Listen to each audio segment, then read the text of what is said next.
Hello friends, and welcome back to my channel. It's time to flour it up. And I'm doing like sort of baking basics. I wouldn't really say this is basic, but you can definitely do this easily. So I have 2 cups of, I'm sorry, the wind is blowing my gate around. And I thought somebody was coming into my backyard because it's right behind me out this window so I can hear it. But I have 2 cups of all-purpose flour, and I'm just going to sift it because I don't want any lumps, because this flour has a lot of lumps in it. So I'm just going to sift it. But I've made these before using sourdough, which my family didn't really care for. So I'm just going to make them plain now. I found this recipe probably about 3 or 4 years ago, and this is the first time I've tried it.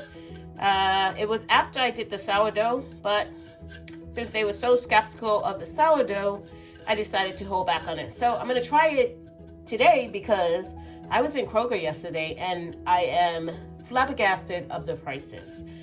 And one thing we really miss not having like regular grocery stock-ups is chips and crackers and that sort of thing. So I'm going to try my best today to just make some regular crackers.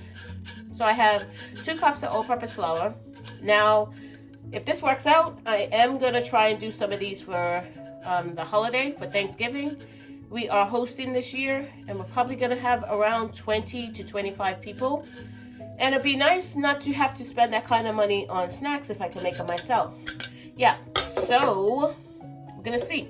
So we're responsible for the turkey and the rolls. So I'm going to see if I can kind of make the rolls ahead of time. I've made them overnight before, but I want to try and make them like a week ahead of time and freeze them. So that's going to be my next little project. Maybe the first week of November, I'm going to do like a small test batch and see if it works. So I have my 2 cups of all-purpose flour here. And I'm going to do some spices. I'm going to just use regular spices, garlic powder. And I'm going to sprinkle that in here. And then I'm going to do just some onion powder. Just really basic ones. If I can kind of, I actually saw someone do this and she used Italian spices back from Urban Homestead. She did this not too long ago, which inspired me to do this. So we'll see. But I had the recipe, which is the same as hers. Like I said, probably about 3 years ago. I'm not exactly sure where I got it from. Probably just looking around on YouTube, or All Recipes is a nice place to find recipes if you're looking for them. Something I wanted to do back then when I had that unfortunate mishap with my sourdough that nobody liked, and pretty much I ate it all myself. So I have my 2 cups of all-purpose flour. I'm doing 3 tablespoons of just an olive oil, just a regular olive oil. I've seen extra virgin olive oil used. If you like, I guess almond oil would work. I don't know, whatever kind of oil you have, just use like a neutral oil. Olive oil isn't considered really a neutral oil, but I like the taste of it. So in it goes. So 3 tablespoons of whatever oil you want to use. And then the only other ingredient other than the spices is going to be water. So I have my water here, and I'm pouring that right in. And I'm using my, I don't know if this is called a bread whisk, a Dutch whisk. I don't know what it's called, but it works. So, I mean, you could use a fork, you could use a spoon, whatever you want to use. So I'm bringing this together, and I'll tell you right now, this smells so good. Hopefully it works out, because then that's one thing I don't have to buy. And even though I'm only responsible for turkey and buns, I will be making a extra pan of macaroni and cheese, which I know I can freeze because I've done it before, and some rice side, which I'm not responsible for, but just in case, yeah, I'm going to do those 2 things. And if I need a veg, I can easily whip it up day of. So here is the dough, what the dough looks like. That came together really quickly, right? Yeah, I would say so. So I'm just going to press it out into my pan that I'm going to bake it in. Okay, so I just rolled the dough into a bowl, and I have a silk pad here that I'm going to roll it onto. Not exactly sure of the size of this. Yeah, I don't know. So I'm going to just pat it out with my hands. I might get the rolling pin out. We'll see how this goes. I don't have anything on my hands really. Maybe I should put some olive oil on it. I'll do that. Okay, so I've got some oil on my hands and I'm just going to press it out. And I'm going to press it out to about this line right here. I don't know if you can see that. Depending on how thick it is. I'm just going to press it out. I want them kind of on the thin side so they don't have to be in there so long and they won't burn. I'm going to try to roll it out as best as I can. Okay, so I've got it pretty much evenly spread out. Just want to see what size this is. Probably about, let's see, probably about 10 by 12 or so. That's the rectangle I have it out on. Now she put olive oil on hers, so I'm gonna put some olive oil on this. And then I'm gonna just spread it around. And she put some coarse sea salt on the top of it.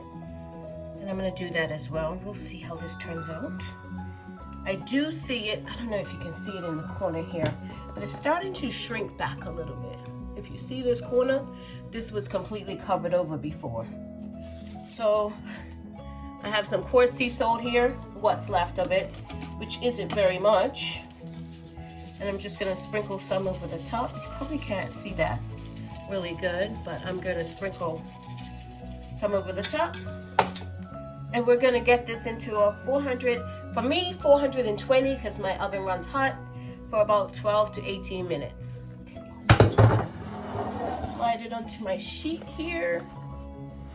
And we're gonna get it into the oven, which just came up to temp. Into the oven it goes. So why didn't you tell me I forgot a step? Yep, I forgot a step. You're supposed to cut it into whatever size crackers you want before you put it into the oven. So I'm going to do that now. Just cut it. I'm gonna kind of do it on the big side because I think these are gonna shrink up some. Hopefully not cutting my soap at, but it should be okay. And can I go a straight line? No, I cannot. And look, it's already starting to shrink up a little bit, but that's okay. I think it'll be okay. So I cut them now. Now they're gonna go in the oven. So in the oven they go. They look so nice. Hopefully they turn out great. So here they are out of the oven. I'm gonna let them cool a bit before I try them. These ones obviously were thinner than these ones over here, so that's why they're a little bit browner. Maybe I will use my rolling pin next time just to get them the same consistency all the way through. And I think they're gonna be good. We'll see. Okay, so I did taste one of the browner ones. These thicker ones are still hot, so I'm just leaving those, but I did taste one of these. Do yourself a favor. Put a pinch of salt into the actual dough. See how this has got a little bit of that coarse salt on it? You can see a little bit spread over. When I tasted a bit of that salt, they tasted fine. I had one that didn't have as much salt. Maybe like one little piece got on that particular cracker. It wasn't as nice. So put a pinch or two of salt. I would say maybe like a half of a tablespoon, maybe a teaspoon. Sorry, teaspoon. A half of a teaspoon or 1/8 of a teaspoon actually in the batter of salt, and it will make it a lot better tasting. Like this one is probably going to taste okay because it has a good bit of that coarse sea salt on it, but some of them say like that one right there only has 1 or 2 pieces, probably not going to taste as nice. So if you want a consistent flavor all the way through, even though we'll probably eat these with like some cheese or something like that, some dip, that will be fine. But if you're eating them alone, which I do quite often, I need something to bring out that flavor, and a pinch of salt in that will do great. So I'm going to put the recipe below that I got, and I'm going to add salt into that recipe because I think it needs it. So these thicker ones, I did just pop them back into the oven. I took all the thin ones that were brown off, and the other ones I just popped back into the oven with the oven off, just as it's cooling. They were a bit gummy still in the center, so hopefully they'll cook all the way through. I've put a piece of cheese on a couple of them, and they are delicious with a piece of cheese on them. So definitely, like I said before, add that little bit of salt and make all the difference. Thank you so much for watching. If you haven't subscribed, please subscribe and click that notification bell to be notified when I upload videos. God bless, and remember, stay safe and keep prepping.